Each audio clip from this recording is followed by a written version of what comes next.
Hey, how are you doing? Hopefully your abs aren't too sore from the sit-ups yesterday. But we're here for Wednesday the 13th and we're going to get some more sweating done. Your workout today is a format called EMOM, every minute on the minute. And we're going to do a 15-minute EMOM.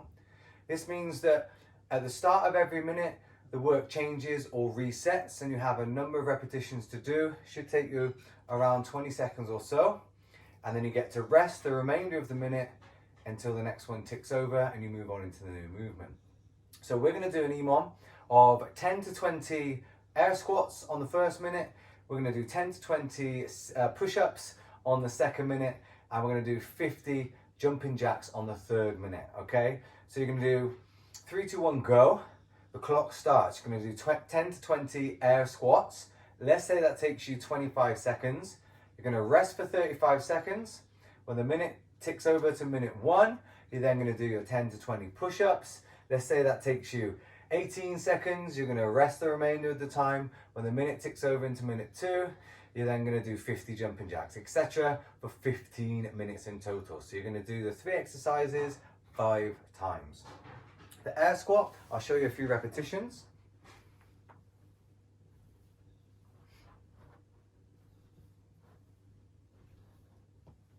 So what we're looking for is a shoulder width stance, my toes slightly turned out. I'm going to keep my chest up. This is going to help me keep a nice neutral spine.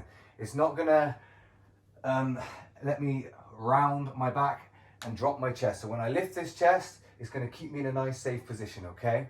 To start this movement, I'm going to push my hips backwards and then down, okay? My weight's in my heels, and if I needed to, I should be able to wiggle my toes, all right?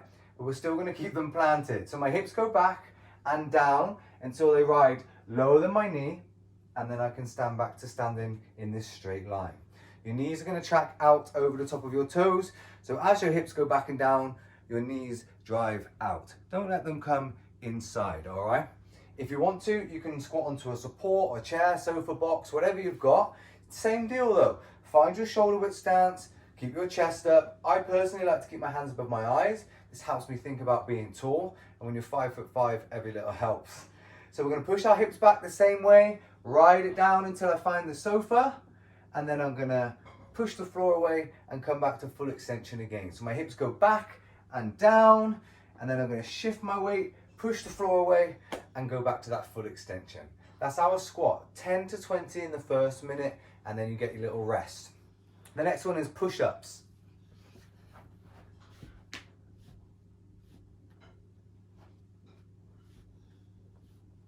All right, now what we're looking for is a straight arm at the top, my chest touches the floor, and then I return to a straight arm. And we can do this on our knees or our toes. We want to think about tucking our elbows in somewhere between our ribs and 45 degrees rather than flaring them out, especially at 90 degrees, okay? And have a little play. Again, if you need to, you can use your sofa for a support. Same deal though, straight arms at the top, keep them nice and tucked until you hit the sofa, and then you can return to that locked out position. All right, that's going to be our second minute, 10 to 20 repetitions. And then we're going to do jumping jacks.